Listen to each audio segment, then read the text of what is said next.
Good morning વિદ્યાર્થીઓ।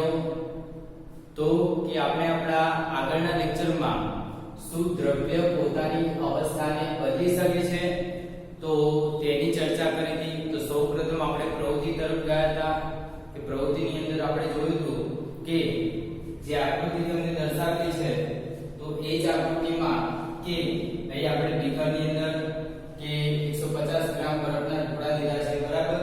પછી કે એને બર્નરની મદદથી, બરાબર, કે બર્નરની મદદથી આપણે એ બીકરને ગરમ કરીએ છીએ, એટલે કે બીકરમાંના બરફને ગરમ કરીશું, એટલે એને ઉષ્મા આપીશું, ઊર્જા આપીશું। થર્મોમીટર જોડેલું છે કે બરફના જે ટુકડા છે તો એને અટકીને થર્મોમીટર ગોઠવેલું છે કે જે એનું સતત તાપમાનનું મૂલ્ય આપણને આપશે। અને કાચના સળિયાનો ઉપયોગ કરીશું આપણે કે જેથી આ જે બરફ છે એને આપણે પીગાળી શકીએ, એટલે કે એનું પાણીમાં રૂપાંતર થાય પછી એને હલાવવા માટે આપણે ત્યાં કાચના સળિયાનો ઉપયોગ કરીશું। તો વિદ્યાર્થી મિત્રો આપણે જોયું કે શરૂઆતમાં બર્નર વડે આ બીકરને ગરમ કરીએ તો કે અહીં બરફ તો એ સૌપ્રથમ ઘન અવસ્થામાં છે, આપણને ખ્યાલ છે કે બરફ તો એ ઘન અવસ્થામાં છે, એટલે કે ધીરે ધીરે એને ગરમ કરીએ એટલે કે એને ઊર્જા આપીએ એટલે કે બરફનું પાણીમાં રૂપાંતરણ થાય છે, બરાબર।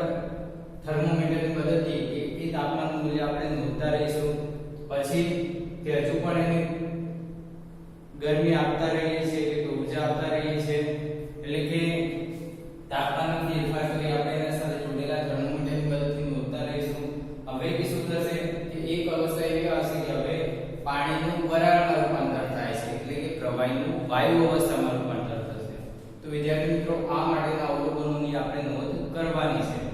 તો કે આગળના લેક્ચરમાં આપણે ગલન બિંદુ વ્યાખ્યાયિત કરેલું કે ગલન બિંદુ એટલે શું, તો વિદ્યાર્થી મિત્રો આપણે વ્યાખ્યાયિત કરેલું કે જે તાપમાને અને એક વાતાવરણ દબાણે, જે તાપમાને અને એક વાતાવરણ દબાણે ઘન અવસ્થામાંથી પ્રવાહી અવસ્થામાં રૂપાંતરણ થાય તો તેને આપણે ગલન બિંદુ તરીકે વ્યાખ્યાયિત કરેલું।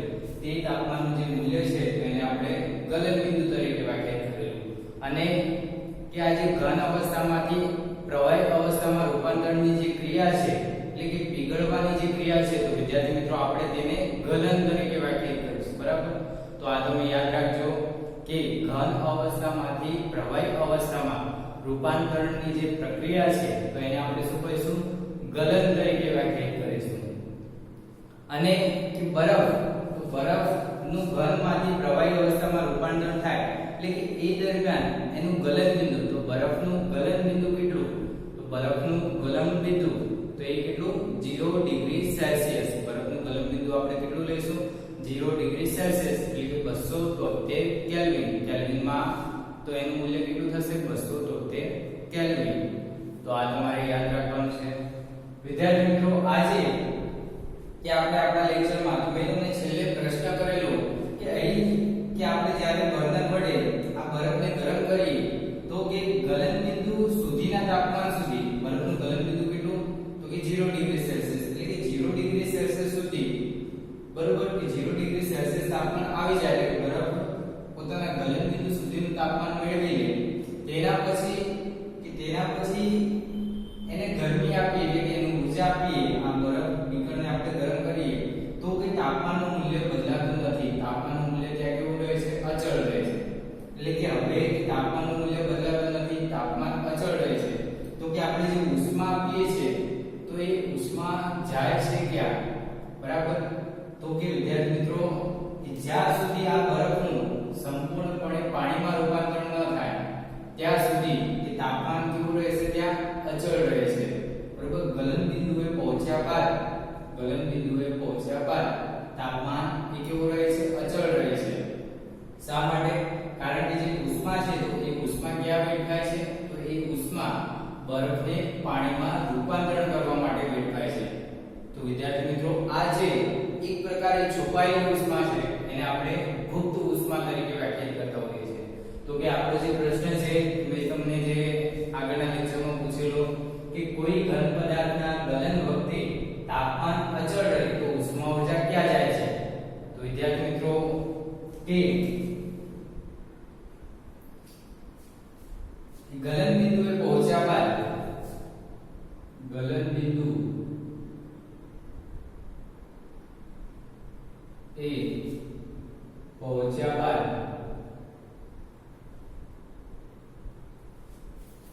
ઉષ્મા આપતા તાપમાન અચળ રહે છે, અચળ રહે છે. કારણ કે તો વિદ્યાર્થી મિત્રો કારણ કે બરફમાંથી પાણીમાં રૂપાંતરણ થાય છે, બરોબર. એટલે કે ઉષ્મા ઊર્જા બરફમાંથી પાણીમાં રૂપાંતરણમાં વેડફાય છે. એટલે કે અહીં જે બીકરના જે સંઘટકો છે, બીકરમાંના જે સંઘટકો છે, તો એની અંદર એક છુપાયેલી ઊર્જા માં આ ઉષ્મા ઊર્જા રહે છે. એટલે કે બીકરના સંઘટકોમાં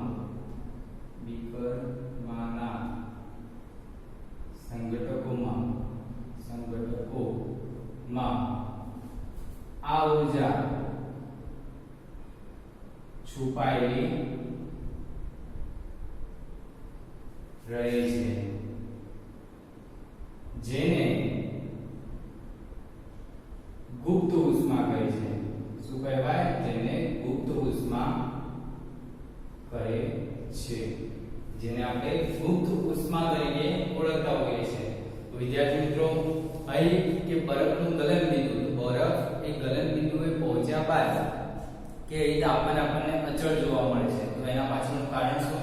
કે અહીં બરફ તો એ ગલનબિંદુએ પહોંચી જાય એટલે કે 0 ડિગ્રી સેલ્સિયસ તાપમાન આવી જાય. હવે એને ગરમ કરીએ તો કે તાપમાન બદલાતું નથી, થોડા સમય માટે તાપમાન બદલાતું નથી.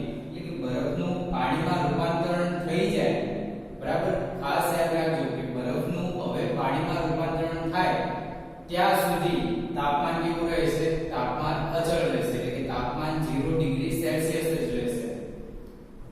તો કે એ જે ઉષ્મા આપણે આપીએ છીએ, ઊર્જા આપીએ છીએ, તો એ ઉષ્મા ઊર્જા જાય છે ક્યાં? તો વિદ્યાર્થી મિત્રો, આ જે બરફની આ બીકરમાંના જે સંઘટકો છે, એટલે કે બરફ, બરાબર, તો એની અંદર એ ઊર્જા છુપાયેલી રહે છે, જેને આપણે ગુપ્ત ઉષ્મા, છુપાયેલી એટલે ગુપ્ત ઉષ્મા તરીકે લઈશું, બરાબર. અને અહીં એને આપણે ગલન બિંદુ, અહીં આપણે બરફનું ગલન બિંદુ લઈએ છીએ, કેટલું લઈએ છીએ? 0 ડિગ્રી સેલ્સિયસ. એટલે કે આ જે ગુપ્ત ઉષ્મા છે એને આપણે શું કહીશું? ગલન ગુપ્ત ઉષ્મા તરીકે વ્યાખ્યાયિત કરીશું. તો એ આપણે વ્યાખ્યાયિત કરીએ કે ગલન ગુપ્ત ઉષ્મા એટલે શું? તો વિદ્યાર્થી મિત્રો ખાસ યાદ રાખજો કે ગલન બિંદુ જેટલા તાપમાને ગલનબિંદુ જેટલા તાપમાને બરફ, તો એ ગલનબિંદુ, બરફ એ ગલનબિંદુ પહોંચી જાય એટલે કે ગલનબિંદુ જેટલા તાપમાને એક વાતાવરણ દબાણે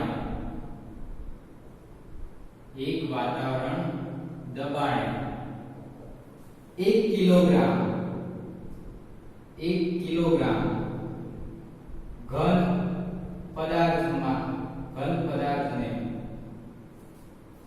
પ્રવાહી અવસ્થામાં, ઘન પદાર્થ તો એ શું છે? બરફ ને પ્રવાહી અવસ્થામાં એટલે કે પાણીમાં પ્રવાહી અવસ્થામાં રૂપાંતરિત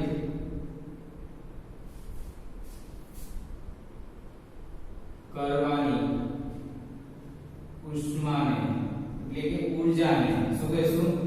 ગલન ગુપ્ત ઉષ્મા કહેવાય.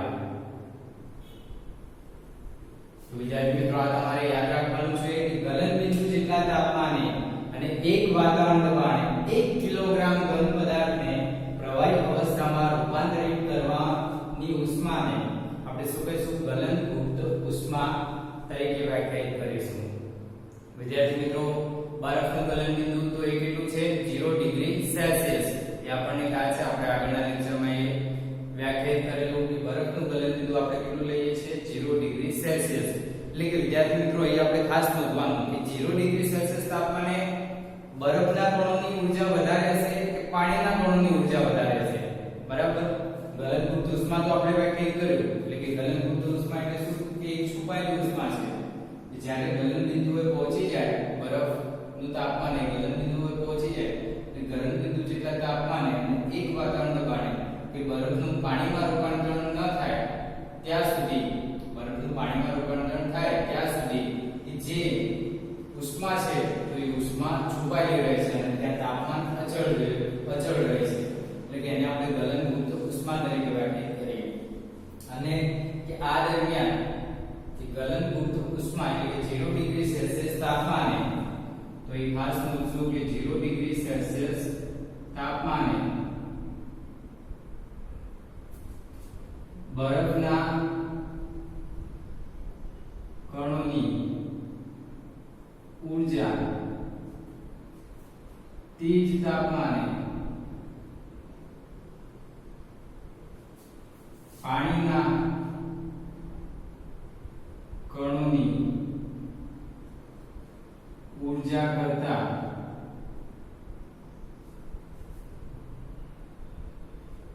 ઓછી હોય 0 ડિગ્રી સેલ્સિયસ તાપમાને બરફના કણોની ઊર્જા તે જ તાપમાને પાણીના કણોની ઊર્જા કરતા ઓછી હોય છે એટલે કે આપણને ખ્યાલ છે કે આપણે ગરમ કરીએ બર્નરની મદદથી બીકરમાંના બરફને ગરમ કરીએ તો બરફ તો એ 0 ડિગ્રી સેલ્સિયસ તાપમાને રહેલો છે એટલે કે હવે એને ગરમ કરીએ તો કે જે કણો વચ્ચેના આકર્ષણ બળને ઉપરવટ જઈને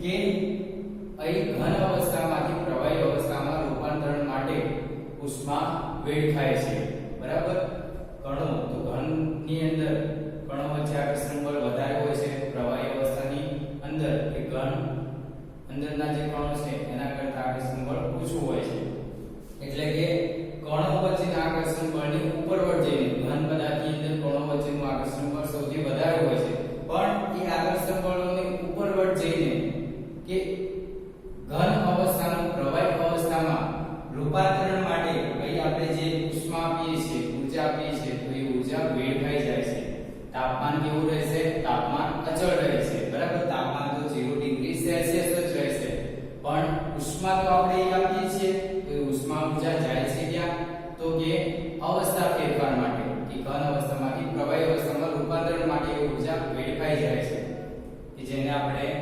ગલનગુપ્ત ઉષ્મા તરીકે વ્યાખ્યાયિત કરીએ છીએ અને તાપમાને 0 ડિગ્રી સેલ્સિયસ તાપમાને ગલન બિંદુ જેટલા તાપમાને એ બરફના કણોની ઊર્જા તો એ પાણીના કણોની ઊર્જા કરતા ઓછી હોય છે બરાબર કારણ કે બરફ તો એ ઘન અવસ્થા છે પ્રવાહી એટલે કે પાણી તો એ પ્રવાહી અવસ્થા છે ને આપણને ખ્યાલ છે કે કણો વચ્ચેનું આકર્ષણ બળ એટલે કે ઘન કરતા પ્રવાહીના કણો છૂટા ગોઠવાયેલા હોય છે બરોબર એટલે કે ઘનની અંદર કણો એકબીજાની તદ્દન નજીક ગોઠવાયેલા હોય છે એટલે કે મુક્ત રીતે હરીફરી શકતા નથી બરાબર એટલે કે મુક્ત રીતે હરીફરી ના શકે તો કણો વચ્ચેનું આકર્ષણ બળ વધારે પરંતુ ઊર્જા ત્યાં કેવી છે કણો સ્વતંત્ર રીતે મુક્ત કરી શકતા નથી એટલે કે ત્યાં એમની ઊર્જા ઓછી હોય છે પાણીના કણો તો એ સ્વતંત્ર રીતે હરીફરી શકે છે એટલે કે કણો મુક્ત રીતે ગતિ કરવા માટે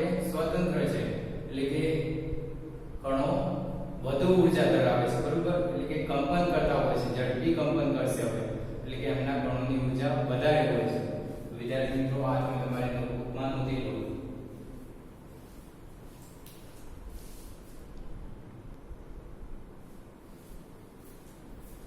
વિદ્યાર્થી મિત્રો તો આપણે જાણ્યું કે ગલન બિંદુ એટલે શું અને ગલનગુપ્ત ઉષ્મા એટલે શું હવે વિદ્યાર્થી મિત્રો આગળ કે અત્યાર સુધી આપણે અત્યારે જે ચર્ચા કરી એમાં કે ઘન અવસ્થામાંથી પ્રવાહી અવસ્થામાં રૂપાંતરણ કર્યું એટલે કે બરફ બીકરની અંદર શું હતું બરફ હતું હવે તેનું પાણીમાં રૂપાંતરણ થઈ ગયું તો વિદ્યાર્થી મિત્રો આકૃતિની અંદર ફેરફાર કરેલ છે કે પહેલા બરફ તો હવે બરફનું સામાન્ય રૂપાંતરણ થયું પાણીમાં એટલે કે ઘન અવસ્થામાંથી પ્રવાહી અવસ્થામાં રૂપાંતરણ થયું કઈ રીતે તો કે એને બળતણ વડે ઉષ્મા આપીને ઊર્જા આપીને બરાબર વિદ્યાર્થી મિત્રો હજુ પણ કે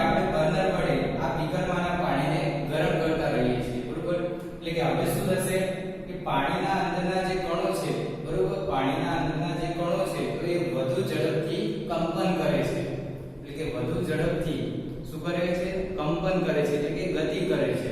એટલે કે વિદ્યાર્થી મિત્રો કે હજુ પણ આપણે ઉષ્મા આપતા રહીએ, બરાબર, આ પાણીને હજુ પણ બર્નર વડે ઉષ્મા આપતા રહીએ તો કે પાણીના કણો એ વધુ ઝડપથી કંપન કરવા લાગે છે. એટલે કે વિદ્યાર્થી મિત્રો એક અવસ્થા એવી આવે છે કે પાણીના કણો વચ્ચેનું જે આકર્ષણ બળ છે, પાણીના કણો વચ્ચેનું જે આકર્ષણ બળ છે તો એ હજુ પણ કે એને ઉપરવટ જઈને પાણીનું શામાં રૂપાંતરણ થાય છે? પાણીનું વરાળમાં રૂપાંતરણ થાય છે. બરાબર વિદ્યાર્થી મિત્રો, એટલે કે એક અવસ્થા એવી આવશે કે પાણીના જે કણો છે તો પાણીના કણો વચ્ચેના જે આકર્ષણ બળ છે તો એમને ઉપરવટ જઈને પાણીનું વરાળમાં રૂપાંતરણ થાય છે. એટલે કે કાચના સળિયાની મદદથી આપણે સતત આ પાણીને બીકરમાંના પાણીને હલાવતા રહીએ એટલે કે એક અવસ્થા એવી આવશે પાણીનું શામાં રૂપાંતરણ થાય છે? વરાળમાં રૂપાંતરણ થાય છે. તો વિદ્યાર્થી મિત્રો કે કાચના સળિયા વડે પાણીને આપણે સતત હલાવતા રહીએ અને બર્નર વડે એને સતત ઉષ્મા આપતા રહીએ એટલે કે પાણી એક તાપમાન એવું આવશે કે પાણી એ ઉકળવા લાગે છે. તો વિદ્યાર્થી મિત્રો જે તાપમાને અને વાતાવરણ દબાણે પાણી ઉકળવા લાગે તો એને આપણે શું કહીશું? ઉત્કલન બિંદુ તરીકે વ્યાખ્યાયિત કરીએ. અને એનું તાપમાન તો એની સાથે જોડેલા આપણે થર્મોમીટર વડે માપી શકીએ. તો એ આપણે નોંધીશું કે ઉત્કલન બિંદુની વ્યાખ્યા શું થશે? જે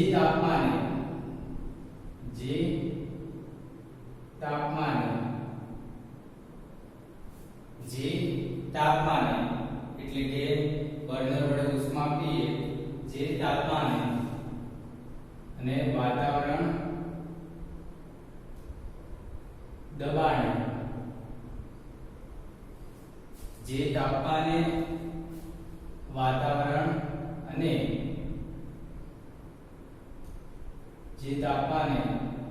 અને એક વાતાવરણ દબાણે પાણી ઉકળવા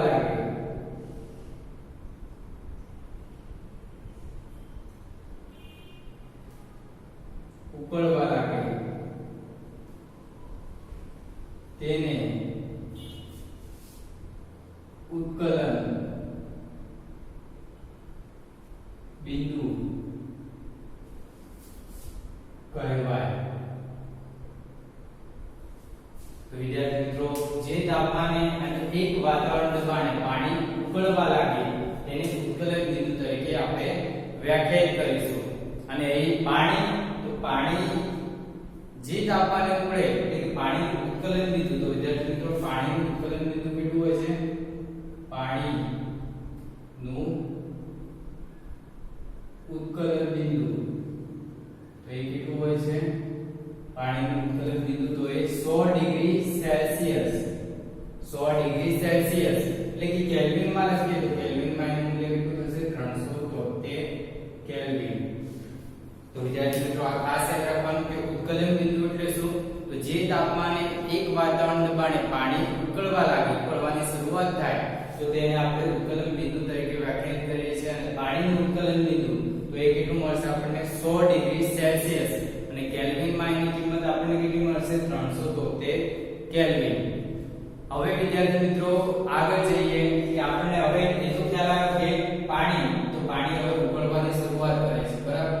એટલે પાણી હવે કાચના સળિયાની મદદથી સતત આપણે આ પાણીને હલાવીએ અને બીકર વડે બર્નર વડે એને ઉષ્મા આપતા રહીએ તો શું થશે? અહીં જે પાણી છે તો એ પાણી ઉકળવાની શરૂઆત કરે છે. હજુ પણ આપણે એને ઉષ્મા આપતા રહીએ વિદ્યાર્થી મિત્રો, હજુ પણ આપણે એને ઉષ્મા આપતા રહીએ એટલે કે ઉત્કલન બિંદુ જેટલા તાપમાને પહોંચી ગયું હોય પાણીનું હવે તાપમાન કેટલું છે? ઉત્કલન બિંદુ તો ઉત્કલન બિંદુનું તાપમાન તો થર્મોમીટરમાં કેટલું બતાવશે? 100 ડિગ્રી સેલ્સિયસ. એટલે કે ઉત્કલન બિંદુ જેટલા તાપમાને બરોબર પહોંચ્યા બાદ કે પછી શું થશે કે હવે આપણે એને ઉષ્મા આપીએ તો કે હવે તાપમાન અચળ રહે છે. પાછું હવે તાપમાન અચળ રહે છે એટલે કેટલું? 100 ડિગ્રી સેલ્સિયસ જ રહે છે. પણ હવે આપણે જે ઉષ્મા આપીએ છીએ તો એ ઉષ્મા ક્યાં વેડફાય છે? કે હવે પાણી તો ઉકળી ગયું એટલે ઉકળેલું જે પાણી ઉષ્મા આપીએ તો તાપમાન અચળ રહે છે અને ઉષ્મા આપીએ એટલે કે ઉષ્માનું જે વરાળમાં રૂપાંતર થાય છે પાણી તો પાણીનું અવસ્થામાં રૂપાંતર થાય છે વરાળમાં રૂપાંતર થાય છે એટલે કે ઉષ્મા ક્યાં વેડફાય છે તો ઉષ્મા પાણીનું વરાળમાં રૂપાંતર કરવા માટે એટલે હવે જે ઉષ્મા વેડફાય છે અવસ્થા ફેરફારનો ઉષ્મા વેડફાય છે એટલે કે તાપમાન 100 ડિગ્રી સેલ્સિયસ અચળ રહેશે ફરીથી અને કે ઉષ્મા આપીએ તો પાણીના કણો એ ઉષ્માનું શોષણ કરશે અને એનું વરાળમાં રૂપાંતર કરશે તો વિદ્યાર્થી મિત્રો આ જે છુપાયેલી ઉષ્મા છે બરોબર પાણીના કણોની અંદર જે આ છુપાયેલી ઉષ્મા છે તો એને આપણે બાષ્પીભવન ગુપ્ત ઉષ્મા તરીકે વ્યાખ્યાયિત કરતા હોઈએ છીએ બાષ્પીભવન તો આપણે આપણા પ્રથમ યુનિટની અંદર સમજીશું પણ કે જે તાપમાને ઉત્કલન બિંદુએ પહોંચ્યા બાદ એક વાતાવરણ દબાણે 1 કિલોગ્રામ પાણીનું વરાળમાં રૂપાંતર કરવા માટે એટલે કે 1 કિલોગ્રામ પ્રવાહી પદાર્થનું વાયુ અવસ્થામાં રૂપાંતર કરવા માટેની જે ઉષ્મા છે એને આપણે શું કહીશું બાષ્પીભવન ગુપ્ત ઉષ્મા તરીકે વ્યાખ્યાયિત કરીએ વિદ્યાર્થી મિત્રોએ તમારે યાદ રાખવાનું કે ઉત્કલન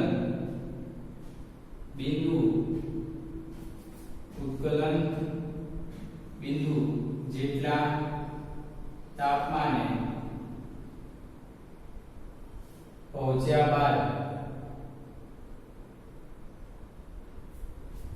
અને એક વાતાવરણ દબાણે પ્રવાહી પદાર્થનું વાયુ અવસ્થામાં રૂપાંતરણ કરવાની ઉષ્માને શું કહેવાશે બાષ્પીભવન ગુપ્ત ઉષ્મા કહેવાય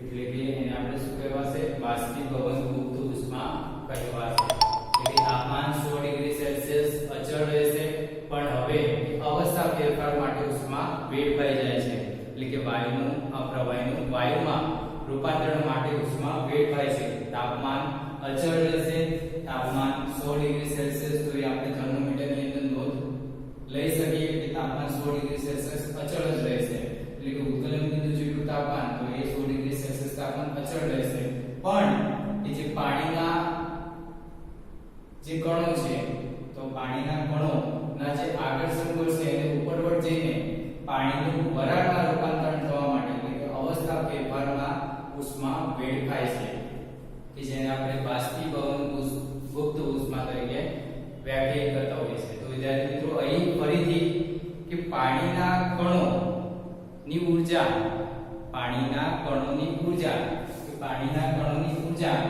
કરતા વરાળના કણોની ઊર્જા એટલે કે બાષ્પની જે ઊર્જા છે તો એ વધુ હશે તો એ આપણે ખાસ સમજીશું કે પાણીના કણોની ઊર્જા કરતા વરાળના કણોની ઊર્જા વધારે હોય છે તો એના પાછળનું કારણ શું કે આપણને ખ્યાલ છે કે પાણીની અંદરના અંદર જે કણો વચ્ચેનું આકર્ષણ બળ છે તો એ વાયુના કણોની અંદરના જે આકર્ષણ બળ છે એના કરતા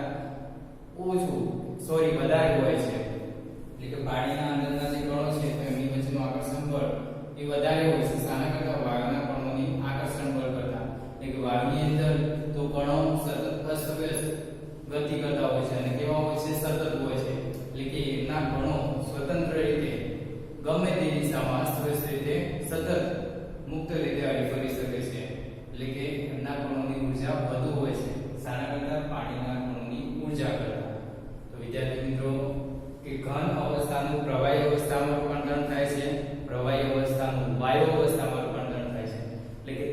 તાપમાનના ફેરફારની અસર.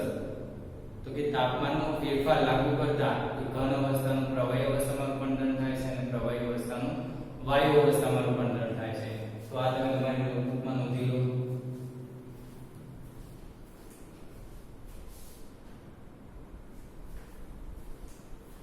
વિદ્યાર્થી મિત્રો કે દ્રવ્ય પોતાની અવસ્થા બદલી શકે છે, તો એમાં સૌપ્રથમ કે તાપમાનના ફેરફારની અસર, તો એનો આપણે અભ્યાસ કર્યો. તો તાપમાનમાં ફેરફાર કરતા એક અવસ્થામાંથી દ્રવ્યનું બીજી અવસ્થામાં ફેરફાર થાય છે.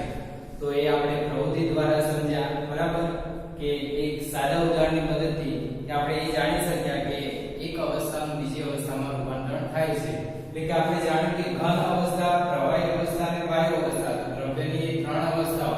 એટલે કે ઘન અવસ્થા એટલે કે ઘન અવસ્થાને ઉષ્મા આપીએ, બરોબર. ઘન અવસ્થાને ઉષ્મા આપીએ તો એનું પ્રવાહી અવસ્થામાં રૂપાંતરણ થાય છે, બરાબર. કે જેને આપણે ગલન બિંદુ તરીકે વ્યાખ્યાયિત કર્યું. પ્રવાહી અવસ્થાને ઉષ્મા આપીએ તો એનું વાયુ અવસ્થામાં રૂપાંતરણ થાય છે, કે જેને આપણે ઉત્કલન બિંદુ તરીકે વ્યાખ્યાયિત કર્યું, બરાબર વિદ્યાર્થી મિત્રો. તો કે આપણને ખ્યાલ છે કે ઘન અવસ્થાને ઉષ્મા આપીએ તો પ્રવાહી અવસ્થામાં રૂપાંતરણ થાય છે, પ્રવાહી અવસ્થાને ઉષ્મા આપીએ તો એનું વાયુ અવસ્થામાં રૂપાંતરણ થાય છે. વિદ્યાર્થી મિત્રો આનાથી ઉલટું પણ શક્ય છે. એટલે કે હવે કે આપણે ઉષ્મા આપી, બરોબર, પરંતુ કે વાયુ અવસ્થાને આપણે ઠંડુ પાડીએ તો એનું પ્રવાહી અવસ્થામાં રૂપાંતરણ થઈ શકે છે, બરોબર. વાયુ અવસ્થાને ઠંડુ પાડીએ તો એનું પ્રવાહી અવસ્થામાં રૂપાંતરણ થઈ શકે છે, અને પ્રવાહી અવસ્થાને ઠંડુ પાડીએ તો એનું ઘન અવસ્થામાં ફરીથી રૂપાંતરણ થઈ શકે છે. તો વિદ્યાર્થી મિત્રો આ તમને ખ્યાલ હોવો જોઈએ કે તાપમાનના ફેરફારની અસર, તો જે ફેરફાર થાય છે એનો આપણે અભ્યાસ કર્યો. હજુ પણ વિદ્યાર્થી મિત્રો કે અહીં દ્રવ્યની અવસ્થા ફેરફારની અંદર એવા પણ કેટલાક ઉદાહરણો છે કે ઘન અવસ્થાનું પ્રવાહી અવસ્થામાં રૂપાંતરણ થયા વિના, ઘન અવસ્થાનું પ્રવાહી અવસ્થામાં રૂપાંતરણ થયા વિના સીધું વાયુ અવસ્થામાં રૂપાંતરણ થઈ જતું હોય છે. એટલે કે ઘન અવસ્થાનું સીધું વાયુ અવસ્થામાં રૂપાંતરણ થાય છે. તો વિદ્યાર્થી મિત્રો આના વિશે આપણે આગળના લેક્ચરમાં અભ્યાસ કરીશું. તો આ તમે નોંધી લો તમારી નોટબુકમાં.